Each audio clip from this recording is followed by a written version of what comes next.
kita jalankan bersama-sama supaya kelas kita ini bisa menjalankan nilai-nilai budaya positif yang kemarin juga sudah Ibu bagikan kepada kalian. Oke? Oke.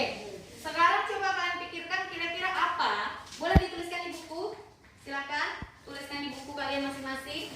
Kira-kira apa yang harus kita sepakati demi kelancaran proses kegiatan pembelajaran? Oke, sudah dipikirkan? Siapa yang mau menuliskan ke depan kira-kira apa yang menjadi kesepakatan kelas kalian? Silakan. Satu orang. Siapa? Oke, silakan. Nak. Boleh dituliskan? Tuliskan ya, Nak.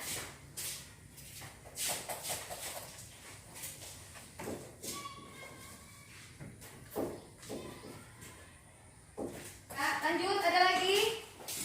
Oke, silakan Nak. Bawa aja bukunya dulu.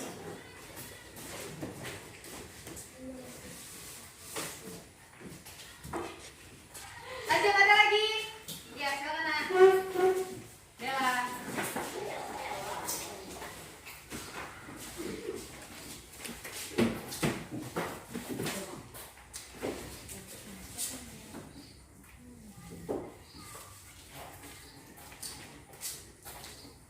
Silakan.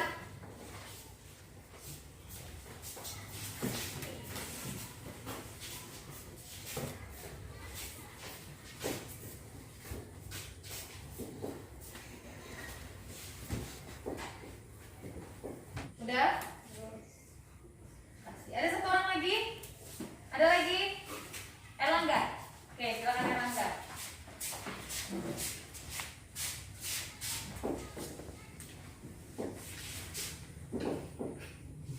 Yang pertama masuk kelas tepat waktu, kedua Karin buat tadi menyelesaikan tugas yang diberikan guru, yang ketiga hadir ke sekolah sesuai jadwal, kemudian memakai seragam sekolah dengan lengkap.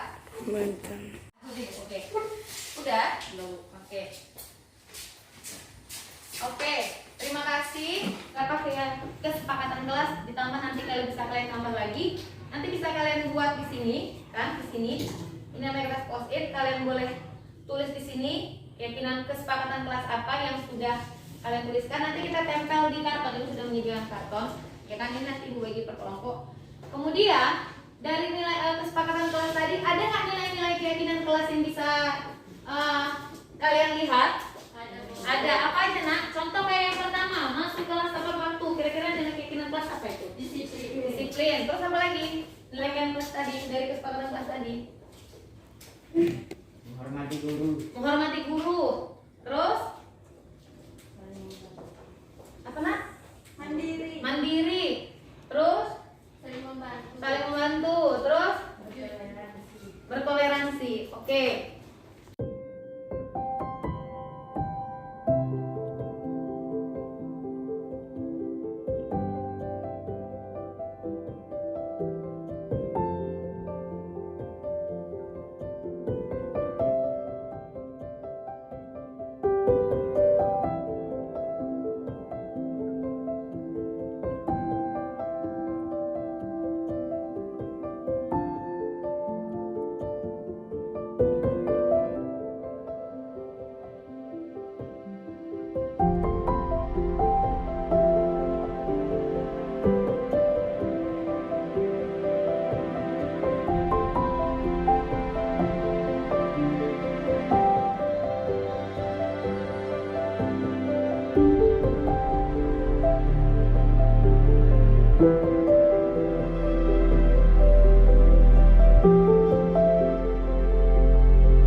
dibangkitkan Oma. Biasanya firman tuh dibangkitkan Oma. Iya. Ya. Jadi macam mana lah nih? Ya itu udah belajar tuh, ha? Macam mana lah ini? Untuk firman ini. Tak mungkin kita bahas ini terus kan? Apa yang diminta sama Ikhwan? Pelajarannya Bilul nanti kau catat. Pas keluar main. Betul. Berarti tak keluar main lah kau nanti. Nggak apa-apa. Tapi besok-besok lagi nak, kalau bisa usah lah nak terlambat. Ya nak. Maksudnya begini, kalau bisa usah apa lagi bangkitkan Oma. Nanti kalau sampai seterusnya dibangkitkan Oma kan tak mungkin kan nak? Ya nak. Ya nak. Berarti nanti apa yang mau kau lakukan nak?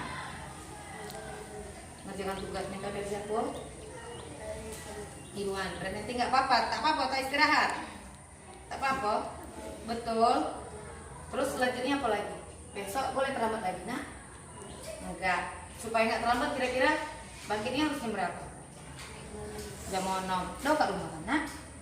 Oke. Masuklah nak.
Berterima kasih kepada Tuhan karena kita sampai sekarang diberikan kesehatan, kesempatan untuk berkumpul di lab kita, lab komputer di tempat ini. Dan saya juga berterima kasih kepada Ibu Kepala Sekolah dan yang mewakilinya, Bapak Ibu Wakil Kepala Sekolah, karena sudah memberikan kesempatan kepada saya untuk melakukan pengimbasan tentang budaya positif kepada rekan-rekan guru di UPTD SMP Negeri 1 Tanjung Kiram. Oke, adapun yang pertama, materinya adalah tentang perubahan paradigma.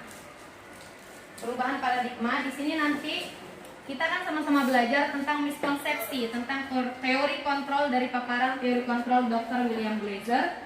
Kemudian dapat memahami dan menerapkan perubahan paradigma stimulus respon menjadi teori kontrol. Kemudian kita akan dilatih bersikap kritis, reflektif, dan terbuka dalam menganalisis perubahan paradigma stimulus respon kepada teori kontrol. Bapak Ibu guru, mana tahu untuk nanti kedepannya di tahun 2022 atau 2023 ada kesempatan juga mengikuti seleksi guru penggerak dan lulus. Nanti kita bisa juga sama-sama belajar untuk memperdalam lagi materi ini.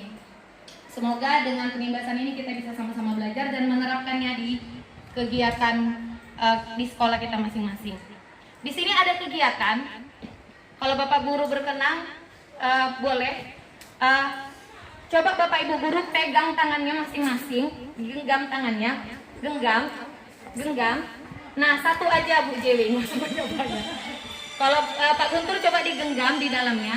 Nah, tangannya digenggam. Misalkan di dalam itu ada sesuatu yang sangat berharga, entah itu cincin nikah, entah itu surat tanah, entah apapun itu di dalam, entah apa itu uang yang sangat berharga. Seandainya Bu Jewi nih, kita praktekkan Bu Jewi dengan Bu Herti ya.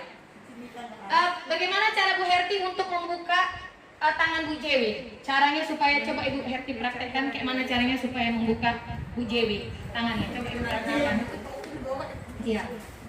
Maksudnya gini, kalau sesuatu itu berharga kan tidak akan bisa kita berikan sama orang lain. Tapi gimana caranya Bu Herti supaya Bu Jewi mau menuruti membukanya dan memberitahu itu apa? Karena ini kan rahasia Bu Jewi nih kan.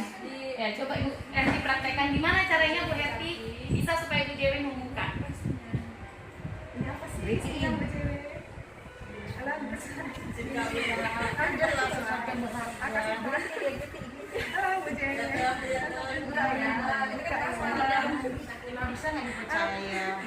Kami tidak mau membuka di dalam itu karena itu kan sesuatu berharga yang tidak boleh dikasih tahu oleh yang lain. Nah, ini apa hubungannya dengan anak-anak kita di sekolah?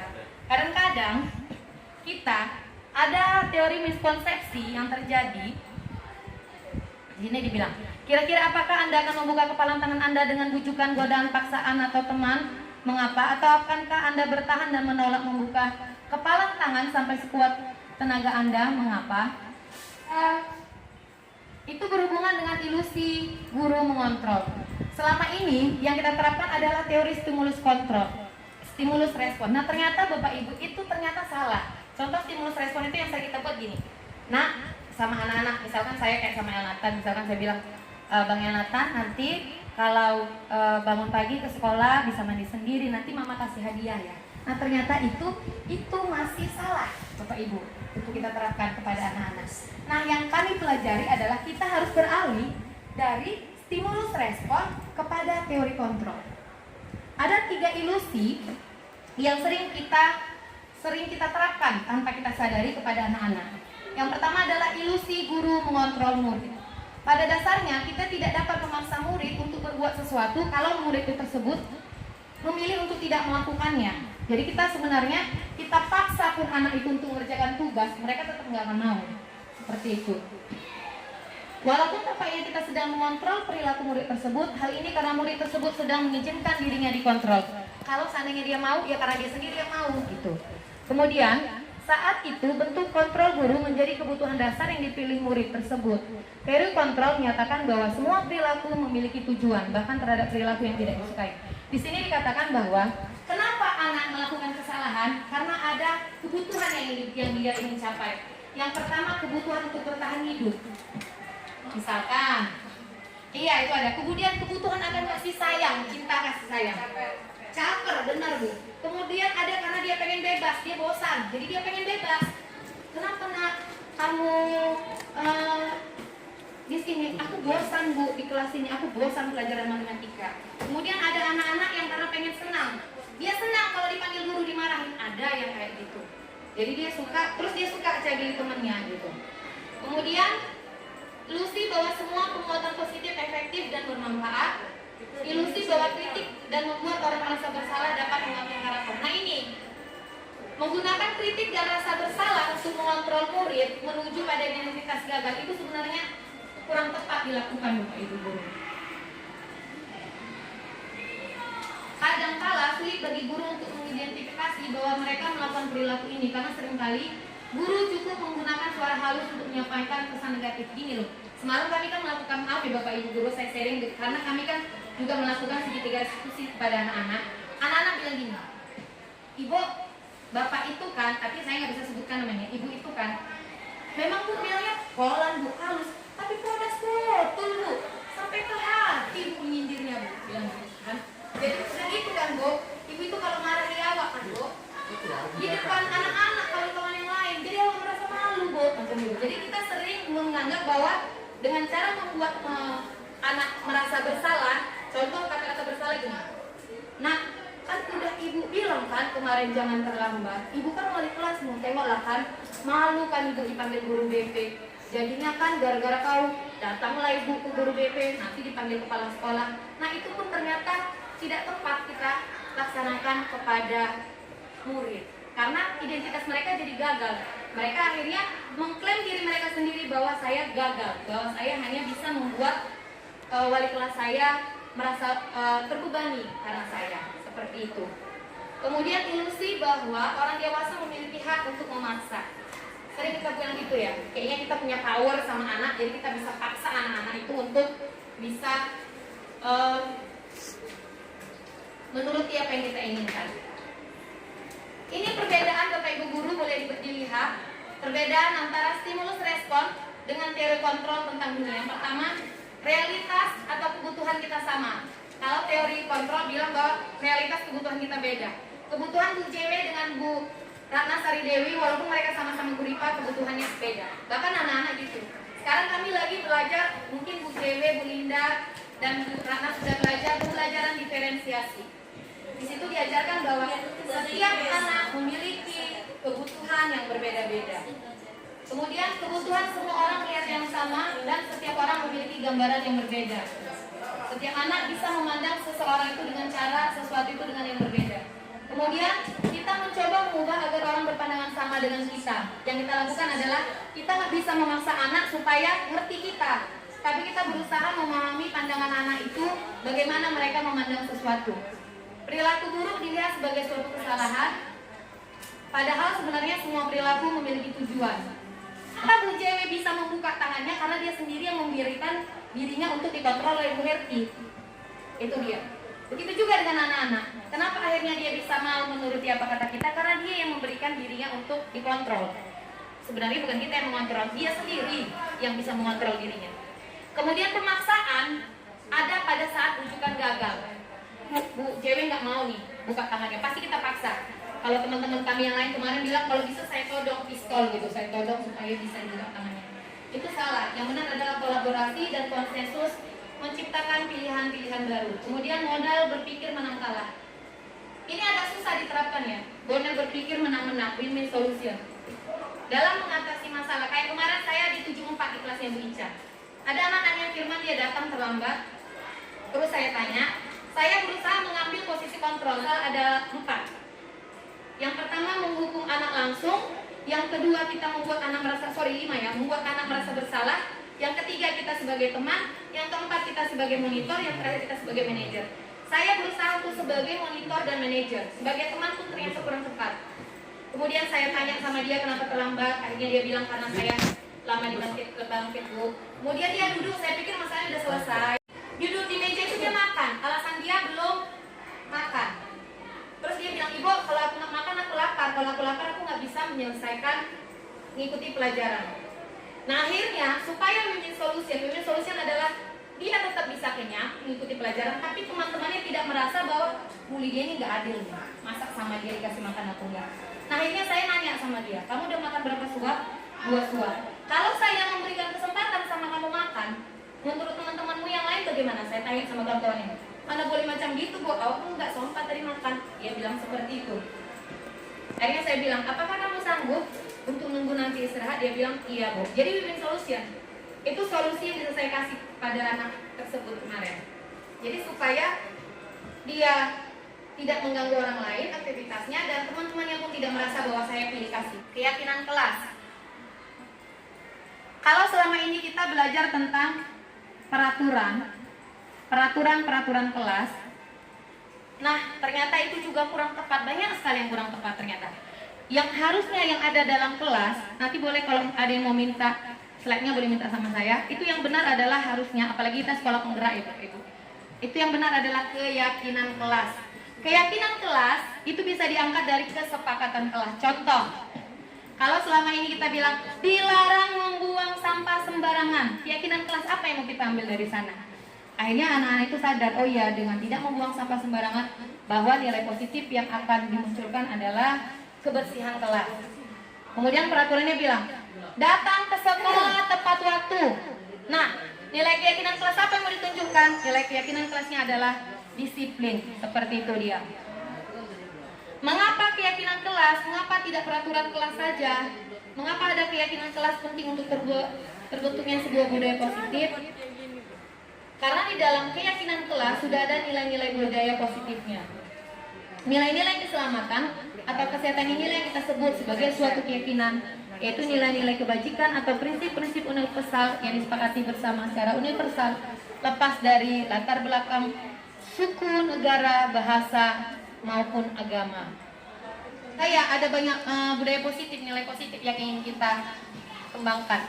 Contohnya tadi kayak saya bilang, kami sepakat untuk menjaga kebersihan kelas. Nah, budaya positifnya apa? Kedisiplinan, kebersihan, menghargai lingkungan, menghargai kelas, menghargai tumbuh-tumbuhan, cintai kebersihan. Nah, itu dia. Jadi budaya ini lebih banyak, budaya positifnya akan banyak yang akan dimunculkan. Kemudian keyakinan kelas berupa pernyataan-pernyataan universal. Pernyataan keyakinan kelas senantiasa dibuat dalam bentuk positif. Keyakinan kelas tidak terlalu banyak. Keyakinan kelas sebaiknya sesuatu yang dapat diterapkan di lingkungan tersebut. Kemudian hendaknya ikut berkontribusi dalam pembuatan keyakinan kelas, karena keyakinan kelas ini dibuat sama-sama dengan murid, bukan kita sendiri. Bagaimana jika anak itu yang meminta imbalan? Bu, nanti saya kerjakan ini, kalau ini nanti saya kerjakan bagaimana? Bagaimana penilaiannya? Bu, bisa ini, nilai saya tinggi. Apabila yang saya kerjakan itu benar. Benar. Nah, Nah, gimana Bu? ya. Nah, itu tadi yang saya bilang. Makanya sebelum kita masuk, Bapak Ibu yang apa namanya itu Bu apa? Bu Marina, saya lupa. Yang ikut sekolah penggerak apa namanya ya? Asesmen. Bukan, orang ibu. Kami kan yang diimbaskan. Komite. Pasti sudah belajar tentang penilaian diagnostik, ya kan? Ada diagnosis kognitif, ada diagnosis non kognitif. Nah, di situ kita juga belajar tentang yang kita diagnosis apa? Yang kita lakukan adalah penilaian atau assessment-nya lah, bahasa apanya ya, assessment. Di sana kita kan harus tahu kesiapan anak, panjang memang. Minat anak apa? Kemudian prosesnya apa? Kemudian diferensiasinya konten, diferensiasi produk, proses, banyak segala macam. Nah, seharusnya sebelum kita mulai tatap muka, kita harus melakukan assessment diagnostik, ya kan Bu? Ya, seperti itu yang saya dapatkan semalam yang dibahaskan Bu Marina sama saya, seperti itu. Akhirnya kita tahu anak-anak ini kita mau kelompokkan kemana. Walaupun berat, saya juga masih berat sama Bu Era terus. Makanya kalau dibilang Pak Guntur nggak capek di dia terus, capek sebenarnya, capek untuk memikirkan kayak mana membuat mengelompokkan anak-anak ini. Nah, kembali ke pertanyaan Bu JW. Makanya dari awal kita harus punya kesepakatan kelas atau keyakinan kelas, Bu. Jadi mereka menyadari bahwa dan kembali ke teori motivasi perilaku. Dari awal, kalau kami elaborasi, entah itu kolaborasi, entah itu loka karya, dari awal kami sudah punya kesepakatan. Apa kesepakatan kelas? Kesepakatan kelas itu harus diciptakan sama-sama murid. Gak bisa kita sendiri, itu namanya gak kesepakatan kelas atau keyakinan kelas. Kita bilang, dalam hal disiplin waktu, keyakinan budaya positif, kesepakatan kelasnya apa? Misalkan, datang tepat waktu, pulang tepat waktu, permisi harus, kalau mau keluar harus permisi. Yang bisa saya sampaikan, kita bisa diskusi selanjutnya. Nanti kita juga bisa diskusi membuat komunitas praktisi untuk selanjutnya. Kalau ada yang mau didiskusikan, dikolaborasikan dengan saya atau Bu Era, boleh untuk diskusi-diskusi selanjutnya. Terima kasih atas perhatiannya. Kalau ada, bukan kalau geng, pasti adalah kata-kata saya yang kurang tepat, nggak benar, atau yang menyakitkan, menusuk, atau apapun itu namanya. Saya mohon maaf. Semoga Bapak Ibu Guru bisa memaafkan saya, dan semoga apa yang kita lakukan hari ini benar-benar mendapat ada manfaatnya, baik untuk diri kita sendiri, begitu juga untuk anak-anak murid kita, untuk sekolah kita, sekolah penggerak menuju merdeka belajar. Terima kasih, selamat siang.